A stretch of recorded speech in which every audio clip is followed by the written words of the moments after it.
Hello, Tim. Good afternoon. Uh-oh. Well, let's see. Oh, 3 minutes off. We got time. Oh yeah, you know how it goes. Ah. You're joining us for lunch. There you go. That's good. Is it raining up there? No, Oh, no. it was really bad yesterday. Yeah, we had quite a storm go through here yesterday evening too. And No, yeah. We went down to Beaufort, walked around, Hi, Tim. hello, good afternoon. had a absolutely lovely day, and on the drive back, it looked like the wrath of God, and it looked like we might even have been driving, it looked like tornado activity even. That's how bad it was. Yeah, it rained very heavy here. The wind, it was very windy. Across the street, a couple of branches on trees came down in the lane behind the people across the street and actually cut the power lines to a couple houses. Wow. You know. Tim, did you get what I sent you? Worship in your pajamas? No, when did you send that? Oh, I'll have to send it again. In fact, I sent it to Rabbi and he loved it. He mentioned it with the other clergymen and they all laughed. I'm It's gonna from no. a church- I don't think It was from a church in our area and it says, worship in your pajamas. No one will ever know. that's true. That's true. You know. We have Tim's email, don't we? I think so, yeah. Okay, I'll look to send it out again. Very good. Very good. Let me get we're having a spot show. Is that Oh. okay for you? That sounds like on the weather we've been having, anything that's cool sounds good. Join us, God. Jeff, you have the salad too. No, Larry got his power back, so he might join us. They were pretty well hit up. That hurricane hit pretty well up north. Yeah. Well, my sister- brother, who lives in New York City, said the same thing. I talked to him the other day and he says, they're not used to that. They don't get coming through the city, but yeah, it was kind of interesting. So. My sister, who lives in New Fairfield, Connecticut, she's been advised that they won't have power back for her for about a week. Oh, boy. So, Wow. Been there, done that. We lived in Florida. We had a couple hurricanes go through. 2005, I think it was, or 2006, I can't even remember, when Hurricane Wilma came through. oh yeah, I remember that. We were without power for 13 days. Mm. And it was interesting. Down in Florida, I would invest in a gas generator if I had a, natural gas setup. Right. The problem was we were in a condo, and so there was no place to put a generator.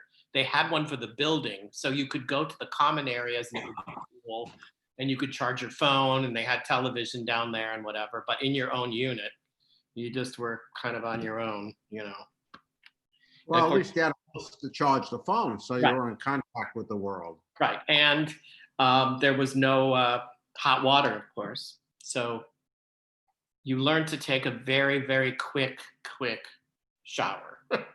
Right. You would basically get wet, turn it off, get yourself, your soap and your shampoo. And then as soon as you were ready, then turn it on quickly, rinse off as fast as you could and turn it back off. The day the power came back on, the whole condo building, you could hear them all cheering and clapping. It was pretty funny. Yes, huh? Tell Tim the author we have found, how we're enjoying books by this man. We're reading a book by an author by the name of Ronald Balson, Balson. And he writes some very interesting novels, but based on true lives. And anyway, Floss wanted me to mention the author. His first book was, you might have heard of it, Once We Were Brothers. Oh, yes. Yeah, I do know that book. Yes. I'm always looking for things to read. I read all the time. So I keep a list of books. So as soon as I finish something, I'm ready. I've got several to choose from, depending on my mood. I have a real good one for you if you are familiar with it. He writes history and philosophy. He's more of a futurist as well as a historian. Have you ever heard of Yuval Harari? He is a great writer from Israel. And he's done Homo sapien, the history of mankind, and Homo Deus, a history of the future. Wow. And he is really good. He's quite a hot author, especially in Israel. But yeah, I picked him up, and he's just terrific reading. Yeah, I read all different kinds of things. Like I said, it depends on my mood. What I'm in the mood to read: history, philosophy, just a nice, good fiction, good story. Sometimes that's what I want. That's why I try to keep lists of books, because then I have something to pick from depending on what my mood is. Yeah, I do the same thing. I have a list of favorite authors. So, well, I'm reading a book now by, he's a Jewish author, and the story has a Jewish background because it's about this young boy who is getting ready for his bar mitzvah. He's got a slight deformity on his face. And for part of his bar mitzvah project, he's visiting this young boy in the hospital that the rabbi hooked him up with, who's not Jewish. And they form this relationship, and the rabbi and the relationship with the boy, and the boy's relationship with his mom, and then the two boys in the hospital. It's really a very sweet book. I have to say, I'm really liking it a lot. Who wrote it, Jim? I knew you were going to ask me that, and I can't remember. I'll tell you later. But the author is Jewish, and it's actually partly based on his own experiences, because he had this sort of similar kind of deformity when he was growing up. He's a young guy. He's a young author, but I'm really liking the book. In fact, if I was still teaching, it's the kind of book you could probably use in a high school class as a good book for reading. I hear you. Yeah, Harari was talking about modern medicine and how it keeps on growing, and how mankind, probably by the year 2100, will reach a not immortal but amortal type status. Right. You could live for hundreds of years. Wow. But very interesting. They talk about progress. And he talks about World War II. One of the industries that was born from World War II was plastic surgery. They fixed the soldiers from battle damage and everything else. And then after the war, a lot of these people ended up going into, plastic surgery became a very hot industry. Well, that makes sense. All right, I guess we'll get started. It's 1:05. I've given people plenty of time. We may get people come in. Hi there. Hello there. All right. Baruch atah Adonai Eloheinu melech haolam, asher kidshanu b'mitzvotav v'tzivanu la'asok b'divrei Torah. Blessed are you, Lord our God, ruler of the universe, who hallows us with mitzvot and commands us to study the words of the Torah. All right, we're continuing into this great oration of Deuteronomy as Moses continues to speak to the people as they're getting ready to enter into the promised land. So many of the same themes that we have seen stressed in the first two portions of Deuteronomy are reiterated again in this third portion of the book. Moses reminds the people once again of their covenant with God and their duty to live up to God's commandments, to his rules and ordinances. And he tells them clearly again that if they do that, they will be rewarded in many ways, such as with fruitful crops, they will have abundant rains, they will have healthy livestock. There's also, once again, as we've seen in the first two portions, a very strong exhortation to avoid idolatry, lest that would bring down God's wrath, so much so that they could even lose the promised land if they anger God too much. In a rather strange part of this particular Torah portion, Moses explicitly tells the people how he was the one who mediated all of the issues between them and God so as to keep God's anger at bay, and so God would refrain from destroying them. And we'll come back to that a little bit more in a couple minutes. So there were kind of three things in this portion that I was looking at. One of the troubling aspects in this particular Torah portion, as in all of Deuteronomy, is the notion that we get of this sort of puppet master sort of version of God, who works under I think it's almost Pavlovian kind of system of punishment and reward. Over and over again, the people are reminded that if they do what is right and just, they will receive great rewards. If, however, they fall away from righteousness into sin and to evil, then some form of dire punishment is certain to befall them. Now today, as Reformed Jews, this sort of God and people relationship doesn't really sit right with us, since we do not believe in the Reform movement in a literal reading nor understanding of the Torah. We have moved away from the theological view that God makes out to be as one, or makes God out to be, as one rabbi put it, some agricultural version of Santa Claus.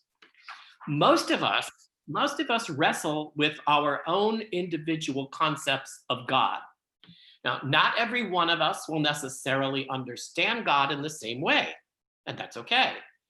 And though the Torah tells us that we are all made in the image of God, we know that God is much bigger, much grander, more vast, and much more beyond what we are as human beings. Is God then akin to nature? Maybe. Is God the force that keeps the universe intact? Maybe. Is God embodied in all the people who come in and out of our lives regularly? Maybe. Perhaps all of this, and perhaps so much more. Maybe there is no easy answer here that we can put in a box, put a lid on it, and that's it. We have it figured out. We want to believe in a God that is an embodiment of love, of justice, and of charity. We want to believe in a God that has imbued us with intellect so that we can accomplish great things, and a God who has given us a free will to make wise choices that hopefully will benefit humankind. And so with all that, we certainly do have a bit of difficulty with a God who does this sort of reward and punishment thing based on our good deeds and our evil sins as we see presented in this Torah portion. Because quite honestly, and I'm speaking only for myself here, you're free to disagree with me, that's not really a kind of God that I want to have a lot of faith in. Perhaps God is, we could say, more of a process or an entity or a force that we spend our entire lives trying to figure out. God, for most of us, evolves and changes. God is something different to us at each different point during our lives. We may never solve the mystery, but we really don't need to in order to live holy and ethical lives. It is quite possible that we're really never meant to understand God completely. The second thing that I pulled out of this Torah portion is, once again, we have these exhortations against idolatry, as we have in the first two portions, and that is one of the key features of Deuteronomy. Do they fall on deaf ears in today's world? Are they part of some sort of antiquated notion that just doesn't seem relevant any longer? When was the last time that you heard of some people fashioning a golden calf and then making offerings to it or praying to it? Actually, I haven't heard about anything like that in at least a couple years. But seriously, I do think it is somewhat imperative that we take these admonitions against idol worship to heart, for it's still very much with us today. It is not in any way an antiquated notion, but how is it still relevant? Well, it's still relevant in the form of, quote, stuff, in the form of money, and in the form of wealth, in the form of power, in the form of clawing your way to the top, no matter who you must step on in order to get there. As humans, any or all of these can become the, quote, idols that we, in a sense, worship. When is enough stuff really enough stuff? When is it too much? And is accumulation of stuff really important? When does our desire for more things or material objects begin to consume us? As my Ohio rabbi, Rabbi Samuel Weinstein, always said, and it's one of my favorite quotes from him, I have never seen a U-Haul behind a hearse. And I think his meaning in that statement is quite clear.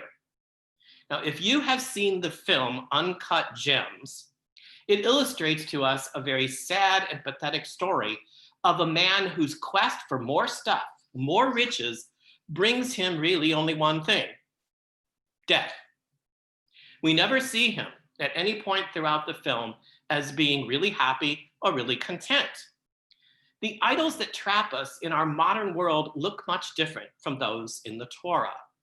Our worship of them does not bring us a direct punishment, such as a lightning bolt from God, but we do end up paying a steep price in what we lose in our daily lives.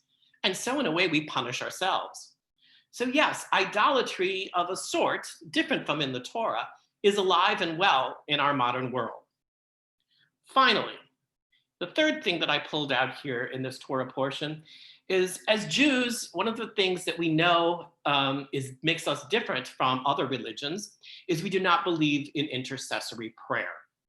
We don't need to go through a rabbi. We don't need to go through a prophet. We don't need to go through the angels. We as Jews have a direct relationship with God. It's personal. It's one-on-one. Yet in this portion, Moses reminds the people of his role as mediator between them and God during the 40 years of wandering. And this passage has troubled several Torah scholars throughout the years. To some, they see it as almost, or sees it as coming across as if Moses in some way is trying to deify himself. It is clearly a bit of self-aggrandizement on Moses' part. Is Moses trying to give himself some element of the divine? It's a passage in the Torah where we come as close as possible in Judaism to declaring someone a saint. But we don't cross that line. Moses is not deified, nor is he a saint. We do not pray to him, or we do not pray through him to God. Some scholars have described Moses variously as superhuman for his ability to speak directly to God, while others have referred to Moses as being semi-divine. But then immediately after, those same thinkers remind us that Moses possessed many human weaknesses. And perhaps his bragging rights here to the people about all he has done for them is just another instance of a human foible in Moses's character. He did not need to tell the people this. He wanted to. He chose to. This puts Moses squarely back into the human realm and takes him away from any sort of deification. So every portion of the Torah challenges us to confront and to make sense of ideas that, at least on the surface, seem somewhat remote or very remote from our lives today. Yet, we continue to turn the Torah, we continue to try to find out what it can, and in the end, what it does teach us, oftentimes hidden just below the surface. Okay, so there you go. That's what I have. Feel free to come up with ideas, questions, comments, disagreements, whatever. I'm open to wherever you want to go with this. Unmute yourself, because you're all muted. So make sure if you're going to make a comment, make sure you unmute yourself. Yes. I wonder, because you mentioned the concept of God is a lot of maybe it's like this, maybe it's like this, but the only tangible, or I'd say material thing that we as Jews have to hold on to is the Torah. And like everything I understand kind of comes from that, built off of the various readings that I've read from. We don't have deities, but we still have sages or exceptionally wise Jews across the ages commenting on Torah. So why don't we gravitate or make that the more central? Because right now we're fulfilling the mitzvah to learn Torah. It's a very central part of being a Jew. Right. Well, and that's what we do. I mean, that's kind of what Torah study is about. We are continuing a tradition that started, hundreds and hundreds of years ago, as people would sit around back then, the sages and the Torah scholars. It doesn't mean that we can't become our own Torah scholars too. I mean, we take a piece of the Torah, we take a portion of the Torah, we try to figure out what is it saying to us. For example, we don't see idol worship maybe the same way as we saw a golden calf in the Torah. But as I said, there are certain things that certainly become idols in our world. So we have to adapt it to where we are today. And in doing that, that keeps the Torah alive, because we're adapting it to, the situation of life that we're in today. And I'm hoping that 200 years from now, 300 years from now, there will be Jews who will be sitting around discussing this Torah portion and hopefully finding something for whatever life is like 200 years from now, 300 years from now, because we can't know what the future is going to be like, but they'll still be discussing it and trying to make this very same portion relevant to wherever they are in their lives at that point.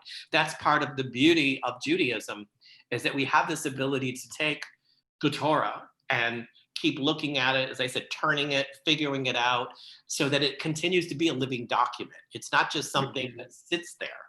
And we take it out, for services, we read, we chant a portion of it, we put it back in the ark, and that's it. The only way it's still a living document is when we sit around and talk about it, discuss it, argue about it, disagree with it, agree with it. Well, that's kind of what I feel like I'm wondering, is because we wouldn't even be able to discuss God at all, or what Adonai's relationship with Israel without consulting Torah, because that's where the story begins with the story. Well, it's just our beginning. I mean, it's not a history in the sense of it's a history book, but yes, it is. Right. But it's still like the stories are kind of where the identity comes from. Right. I resonate with Abraham and Isaac, Jacob, because I've read that story. Right. And the thing is, it is our story. It is where we began. And that's why we continue to regard it with the importance that we do, because it is the start of our faith tradition. And unlike other faith traditions, not to denigrate them, to say we're better or worse, or they're better, worse, whatever, we as Jews have this ability to continue to argue and discuss it. We don't have a law in our religion where, some high authority says, that's it, that's the way it is, you have to believe it, don't ask questions. We don't, that's not a Jewish thing. That's not our Jewish tradition. We are encouraged to ask questions. We are encouraged to think about things. And especially as Reformed Jews, that's part of really what we're all about, is to always be willing to ask questions. Because again, as I quote my rabbi from Ohio frequently, because he was a very wise man, he often told us the questions are more important than the answers. He goes, because when you think you have all the answers, he goes, that's when you have a problem. So those people who want to proselytize to you and say, well, we have all the answers, we can have it all figured out for you. The minute I hear that, I'm like, not so sure. Not really thinking that's true. Anybody else? Comments, questions, ideas? Chime in. Tim, I have Yes. 2 questions. Okay. Okay. One is, was it very different years ago that we pray directly to God, that there is no intermediary? Is the only time an intermediary are the Catholics that go to confessional? Well, but they also, in many Christian denominations, Roman Catholic is probably the most prominent one, but even if you're looking at Episcopalian, Lutheran, Methodist, a lot of the mainstream Christian denominations also have prayers that are directed to, for example, Mary, the Virgin Mary. They have prayers that are directed to the various saints. So they can say a prayer not to God, they can say a prayer to Mary or to one of the saints, and ask for Mary or ask for the saints to go to God for them. Like, I'm not going to pray directly to God, I'm going to say a prayer to Mary, and then Mary will put in a good word for me with God, and hopefully God will get the message.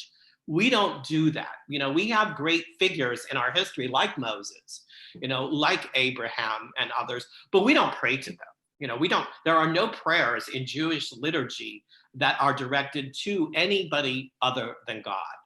We look at them as great figures and leaders and people who did great things in the history of the Jewish people.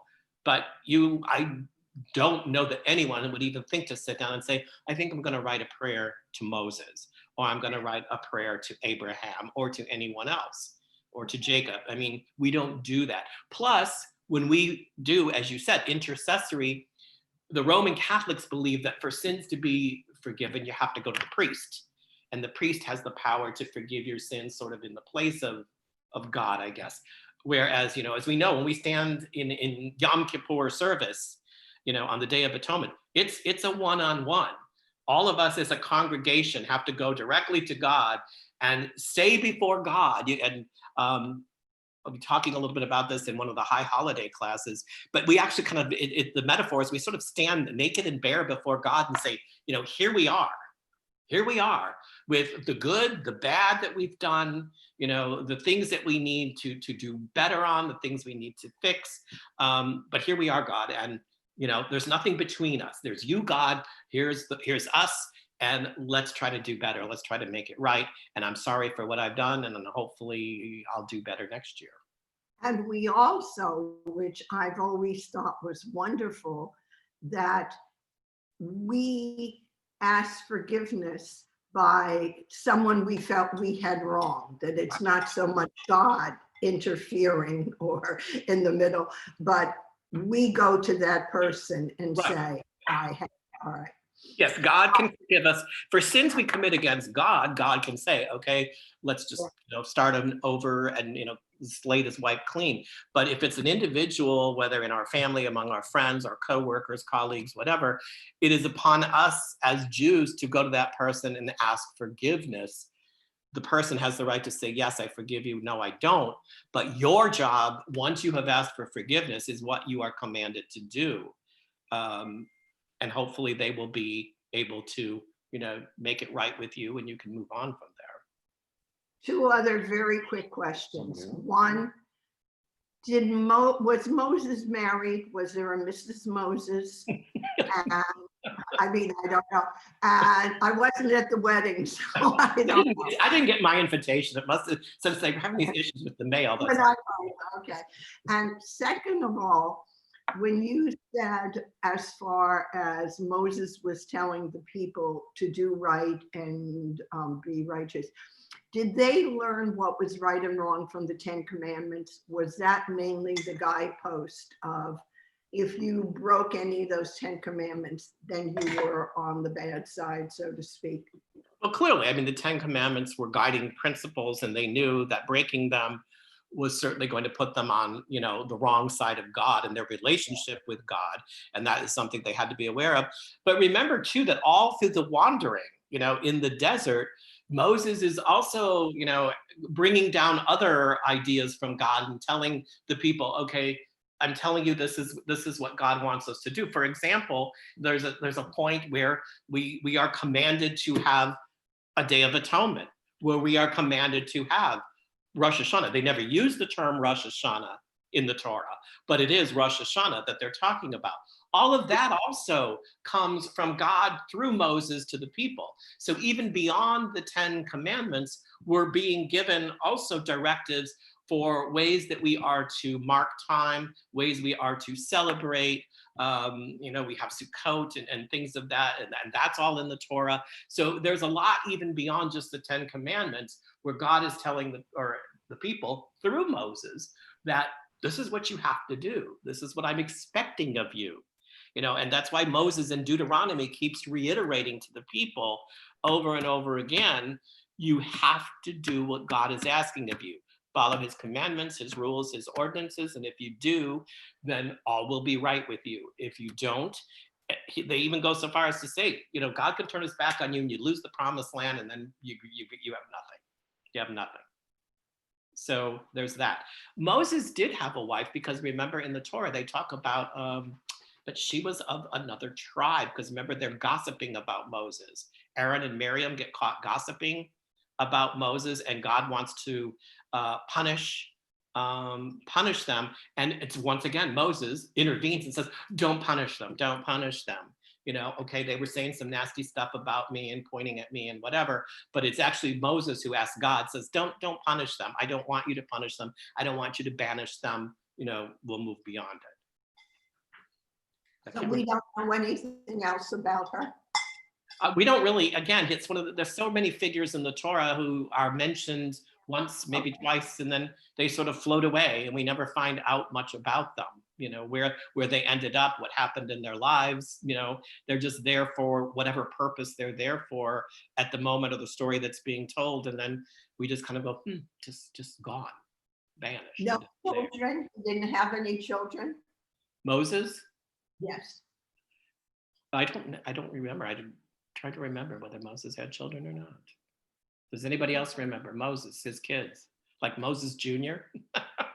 Moses Jr. Mini Moses. That would be cute, Mini Moses. Okay. Anybody else? Comments, questions, thoughts, whatever's going through you. I just want a show of hands. Did anybody see Uncut Gems, the movie? We got about halfway through and I couldn't stomach, well, Flossie couldn't stomach it anymore, so she made us stop. It's a difficult movie to watch. It's, I mean, if you know Adam Sandler and his roles, it's Adam Sandler, but it's not like you've seen Adam Sandler before. Yeah, he plays a despicable character, at least the first half of the movie. Yes. Oh, he's. I don't know what happens after that. No, he's very despicable. There's, I will tell you, I thought the movie was very well done.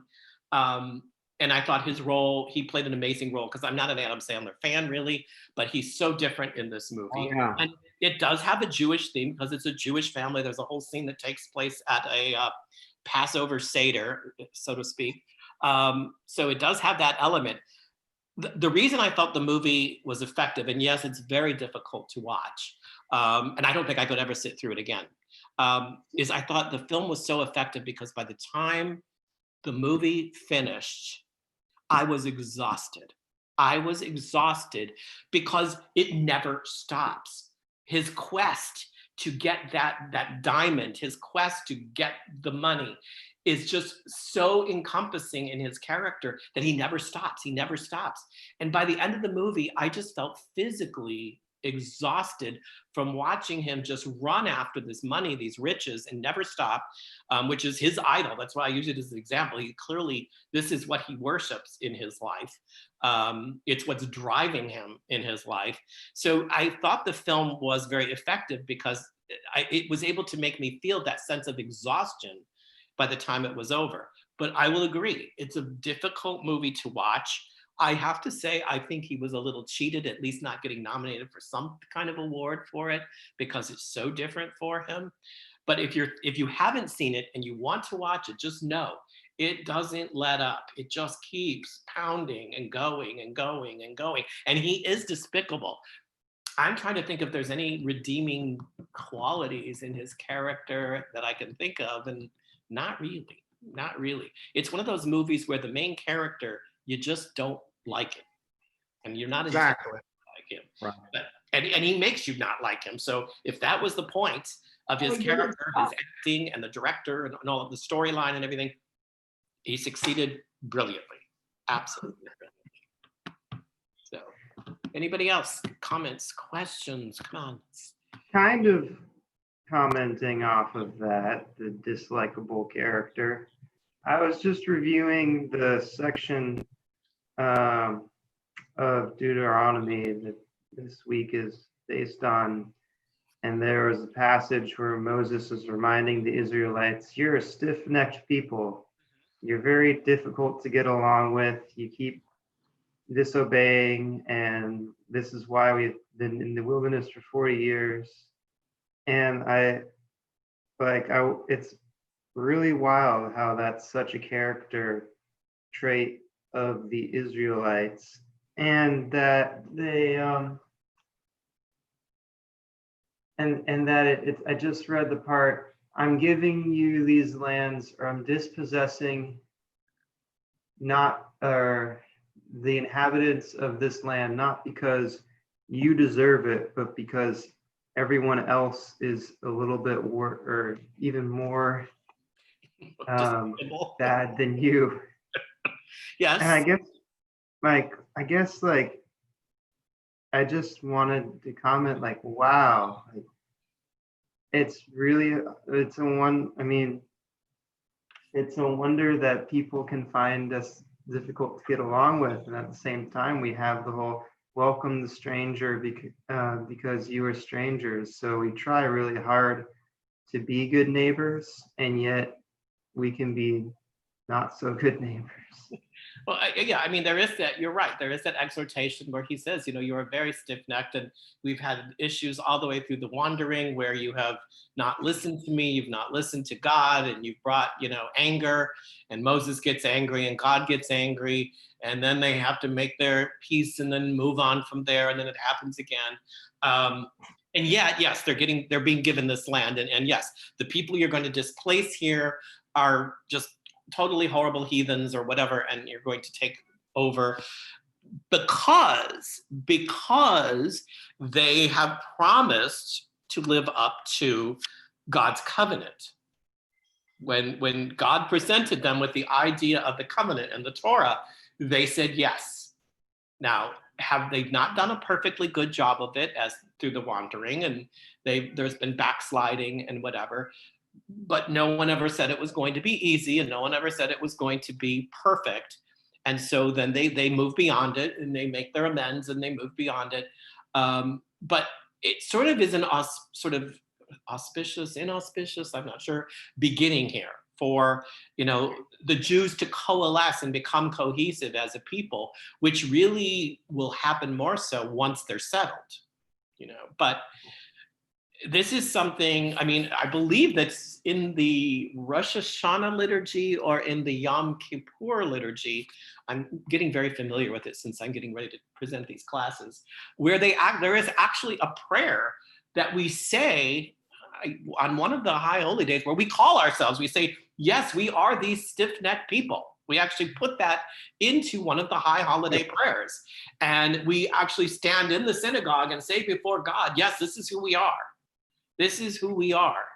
And I guess it's who we are because of this idea that we struggle with so much. You know, as Jews, we don't sit back and complacently say, oh, that's just the way it is. Okay.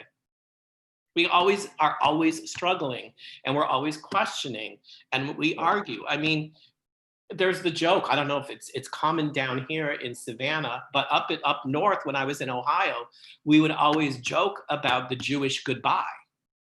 Because if you were at someone's home for dinner, or you were at someone's home for a cocktail party or whatever, you know, so, okay, well, we're going to get going. It's, you know, it's 10 o'clock. We're going to get going. And at 11:30, you're still going. But you're close to the door. Because the Jewish goodbye is, oh, and then there's one more thing I want to say. And then someone else has one more thing to say. And then someone else has one more thing to say. So the goodbye that started at 10 is still going on at 11:30. And so in Ohio, we'd always talk about the Jewish goodbye. It's almost like when you walk in the house, you should say goodbye because you're going to still be there for another hour and a half or 2 hours. In Israel, the tour guides would always tell us that there are two Jews, there will be three opinions. Oh, yeah. Oh, yeah. Well, and the famous joke, you know, when they find the guy stranded on the desert island, Jewish guy stranded on the desert island, and they say, and he's got two synagogues. And they ask him, well, you know, why did you build two synagogues? And he says, well, that's the one I pray in, that's the one I won't go to. Yeah, the old classic. I've right. never heard that. That's Oh, very come on. good. Oh, you haven't heard that? It's like a classic element of Jewish humor. You got to have the synagogue that you will pray in, and the one synagogue, oh, I won't go over there. Oh, I like the rabbi over there, I'm not going there. Do you know, when you're saying about our stiff-neckedness, that's where we're still here after all we've gone through years later. And I think there's just something that, as much as we're persecuted and knocked down, we bounce back. So I think that stiff-neckedness is very much there. Oh, I agree. Good thing. It's part of our survival. It's part of, you're right.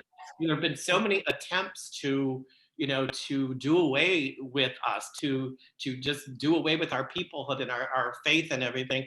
And yet no one succeeded at doing it.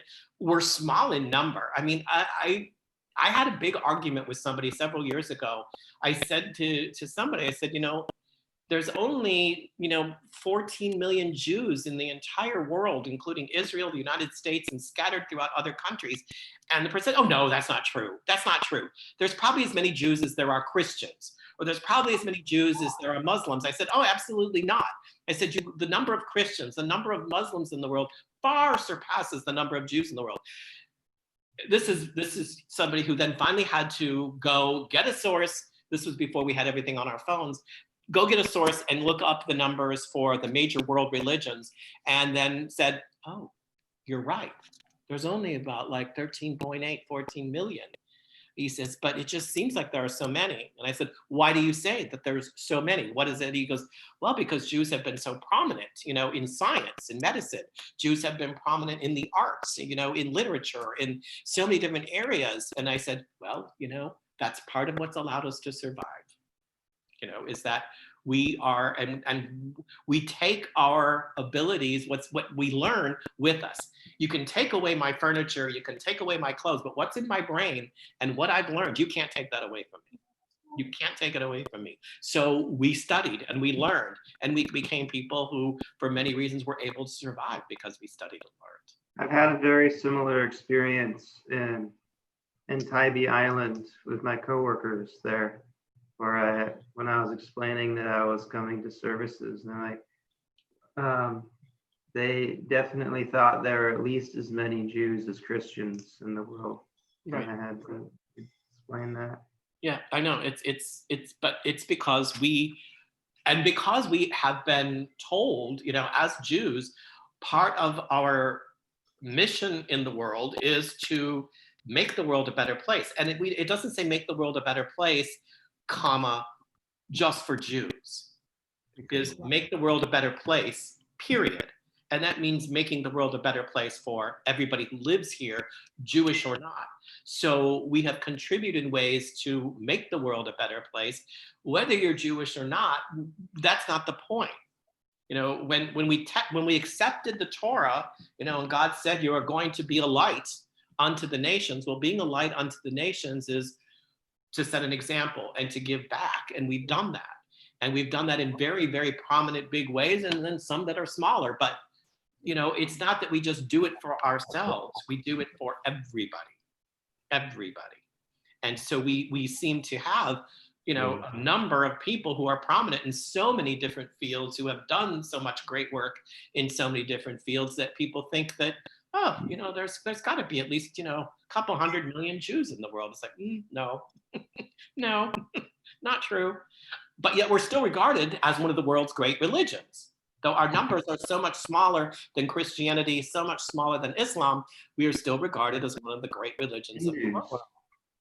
The reason for that, of course, Tim, is we're kind of the bedrock, and a lot of what follows us, is based, originally Christianity, and Islam traces an awful lot of the Quran back to original Jewish laws. But Right. The interesting thing is, I think we've all had that discussion, especially, when people say, the Jews are too powerful, this and that. And I always stop to find out how knowledgeable the person is. And I said, well, that's interesting. How many Jews are there in the world? And like you just said, you get these fantastic figures. I did hear something interesting the other day. I'd never seen that statistic before. Was if we hadn't run into things like the Inquisition, the church, Hitler, and all the exterminations, the crusades throughout history, how many Jews there would be in the world today? Let's say we had a normal existence, like let's say Buddhists, or a religion that wasn't particularly picked on. How many would there be today? And I'd never seen that statistic before.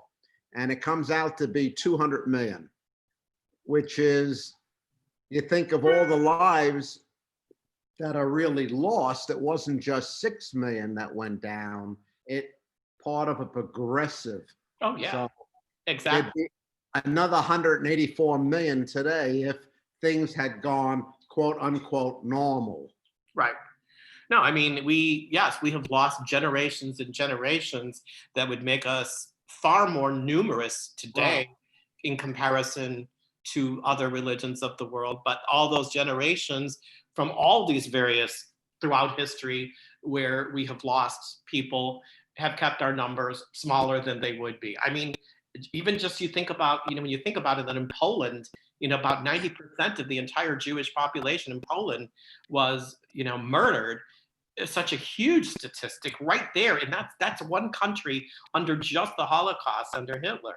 And if you go back and like you said, you look at the Crusades and the Inquisition and the various ways that Christian churches were anti-Semitic, and bishops would decree murders and burning at the stake or whatever.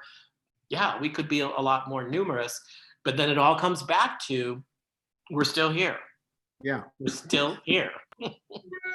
And I think that's, to be quite honest with you, I think that's one of the things that as Jews we can be very, very proud of, is the fact that, so many times people have attempted to destroy us, but we've never let it happen. We've always managed to maintain a strength. And there's something very, very powerful in that history. There's something very powerful in the idea that, yes, you didn't want us here, but you know what? Here we are. Here we are. That's the famous Mark Twain quote back in the 1890s. He said, the mighty Egyptians came and went, the mighty Romans came and went, and he goes on. And he said, yet the Jew has persevered throughout history, and they're still with us. So it was a very complimentary thing. It is. So, he's on our side. That's good to know. But I mean, it's interesting because in spite of the fact that so many times, history has attempted to destroy Jews and Judaism, yet so much is based on the Torah. I took a class that was just like a 2-hour class. This was several years ago. And I didn't realize how much of the United States system of government in the Constitution and the Declaration of Independence can trace roots to the Torah. So much of what formulates our nation, the United States, and I didn't realize also that in many of the prominent universities that were first here in the United States, like the Ivy League schools, actually taught Hebrew. Even though they were not Jewish schools, they taught Hebrew. And in some cases, the valedictory address for the college would be given in Hebrew. Yes. Wow, because I've also heard that they were very exclusionary to Jews in their early days. At some point, yes, I think it changed. But early on, there was this understanding among those who were founding these institutions of learning that there was a great deal of wisdom to be gained from sources in Hebrew. And so they looked at those sources and incorporated them. Now, granted, a lot of those schools did become later on highly exclusionary, anti-Semitic, whatever. But if you're looking at the very beginnings, that wasn't necessarily the case. That makes sense because I know the MCRUS for Yale University has, I think, Hebrew letters, right? Hebrew lettering. I think it stands for something, but I don't remember what it is right now. Right. So there you go. So here we are. Well, Tim, it's ironic you say that. I remember though that Harvard a long time ago, early Harvard history, had a major course taught about Hebrew and Judaism, but the professor they wanted to teach it, who was the leading expert on the language and everything else, they wouldn't hire him because he was Jewish and insisted he convert first to Christianity before they would hire him as a professor. So we're going to make you convert to Christianity so that you can teach a course about Hebrew and Judaism. Hebrew. There's something very interestingly ironic about that. But knowing the way people think sometimes, I guess, okay, you know, whatever. Who knows? Who knows? But you know, we see this stiff neckness idea, as you said, Flossie, is part of what got us through. You know, it's why we're here. And so when Moses talks to the people about this, it's like, I don't know whether he's saying it to them because he's admonishing them so much as just telling a fact, just stating a fact. This is who you are. This is who we are. This is what will come down with us through our history. And, you know, maybe there was some premonition of you're going to need this kind of character in order to survive. I mean, certainly he was no soothsayer or whatever, but, you know, you need to have some sort of really strong element in order to survive when everybody is against you and you know, is looking out to destroy you. I still think, I have a theory, and I actually did this in front of the congregation in a Debar Torah many years ago in Ohio. I don't even remember what the Torah portion was, but somehow it was being tied into anti-Semitism. And I said to the congregation from the bima, from the pulpit, I said, I have my own theory on why anti-Semitism will never really go away. And I said, it's because, and this is just my own theory, not giving anybody else credit for it. I said, because I think at the back of the minds of some Christians, maybe not all of them, there's this little tiny voice that says, what if the Jews were right? And if the Jews are right, then we're wrong. And so if we get rid of them, then we don't have to be bothered by this anymore. So let's just try to get rid of them, and then we don't have to think about it. You know, It's my own theory, my own theory. that's a very dangerous idea. And honestly, I feel like a variant of that is currently being played socially, culturally across the US right now. A lot of you've all been talking, and in my mind, I've been wrapping my head around something that has happened to me now that I've started meeting some of my colleagues at my new institution. And like intellectual and academic diversity is a very important theme for me. Right. We're trying to figure out how to balance intellectual diversity with people who want to like institutionalize violence and hatred, and how to test those, or how to like define and test those boundaries right now. Yep. But as I see it, like I'm stiff-necked, but somehow I feel like people around me want to remove opposition voices completely from their sphere, from their reality, their intellectual and cultural reality. And I wonder, like, what if someday that will include my Jewish heritage of questioning everything? Right. Because a lot of people are uncomfortable when what they think they have figured out as their truth is questioned or called into question. Rather than thinking of it as a good thing because it's forcing them to think more clearly about why they do, not because they're right or wrong, but just why do you think the way you do, which is intellectual pursuit, which is supposed to be what a university is supposed to be about. And yet they don't want to be forced to think about those things. They don't want to be forced to, I'm not asking you to think the way I do. We don't proselytize. We don't come out and ask you. But let's talk about, so you can be stronger in why you believe what you believe. I'll be strong in what I believe, and that's okay. You know. But, you know, I just feel like, you know, there's this thing out there, you know, when Christianity started, and one of the things that people didn't like about us is that we refused to accept Jesus as divine, Jesus as Messiah. And we said, no, it doesn't follow. If you look at the Torah and you look at the Tanakh and you look at Isaiah, and these are the things that are supposed to be true of the Messiah, Jesus didn't fit them and he didn't do them. So ergo, we as Jews don't think he was the Messiah.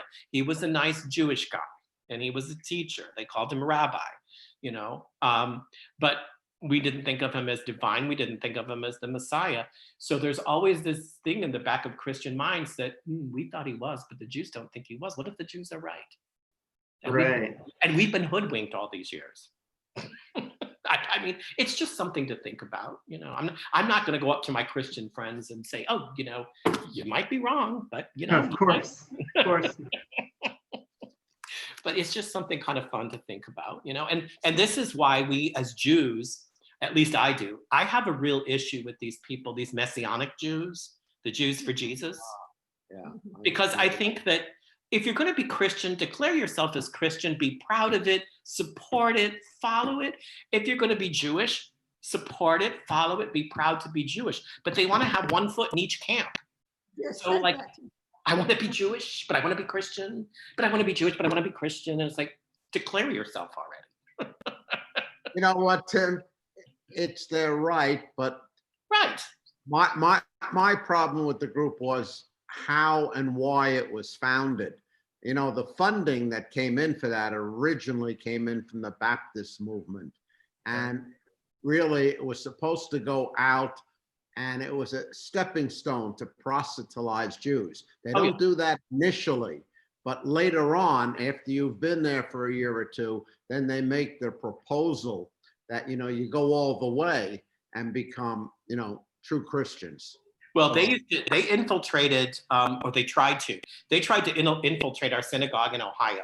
They would come to Friday night services in our synagogue, and they would just, be in the congregation, and, afterwards, if there was an oneg and for kiddush or whatever, they'd just be mingling. And at first they would just, be, oh, you're visiting the congregation, great. And then they would start coming up with their messianic stuff. But our rabbi summarily just kind of threw them out every time they would show up. I mean, literally walk them to the door and say, no, thank you. You are welcome to worship with us. Anybody is welcome to worship with us, but you are not welcome to come into our synagogue and begin to try to proselytize. It's like, that is not going to happen. And it happened on several occasions, because there was a rather strong group in Ohio, in Toledo, where I'm from, of Messianic Jews. And they had a full building. They called it a synagogue. We called it a church, but they called it a synagogue. And they would have, they would celebrate the Jewish holidays, but then they would also celebrate Christmas, and they would also celebrate Easter and whatever. But yeah, they would come in and they would just kind of try to casually infiltrate and start talking. And as soon as a busy schedule. They would be gone. He didn't take a lot from anybody. He was the guy that's like, no, you're not coming into my congregation. You're not going to do that. So there's the door. Goodbye.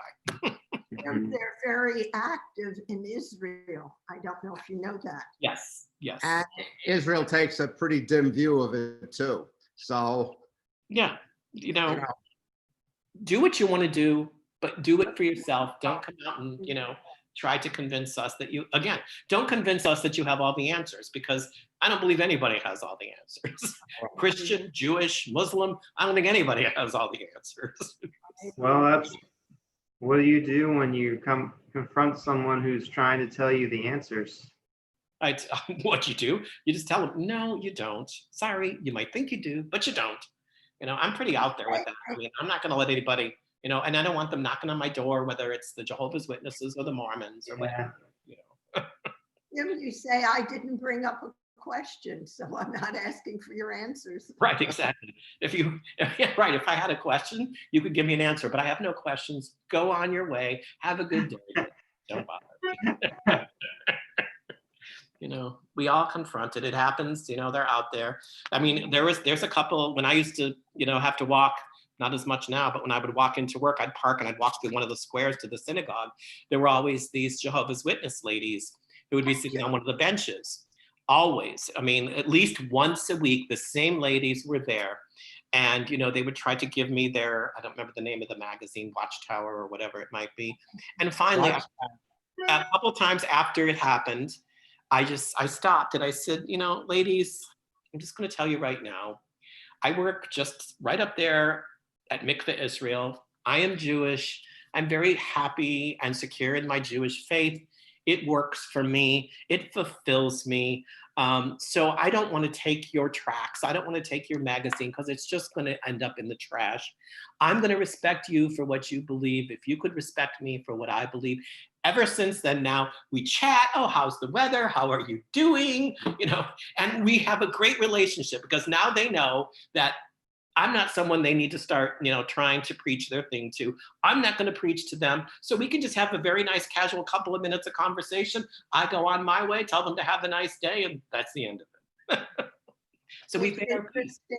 It's interesting you mentioned Jehovah's Witnesses, because years ago when we lived in New Jersey, we were realtors. We sold a home to a couple that were Jehovah's Witnesses. And after the closing, to make fair, they invited us over for lunch and we're talking. And all of a sudden I saw where they were going.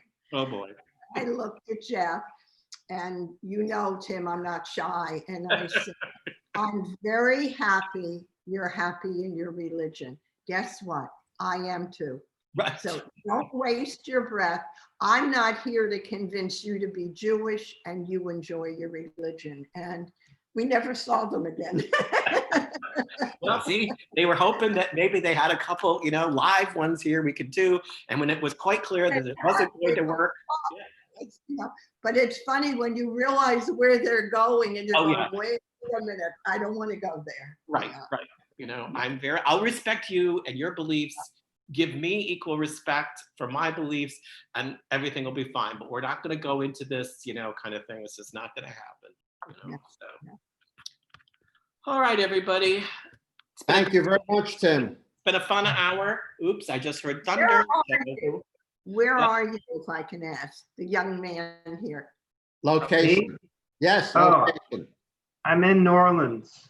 Oh, Where? New Orleans. Oh, New Orleans. Wow. Oh, wow. Yeah, it's been sunny and warm, and there might rain a little on Sunday, but we've somehow managed to dodge all of the weather systems this year. Good, Yeah. good. Still We like tough. your city. We were like there your city. recently. You We enjoy still it. got good.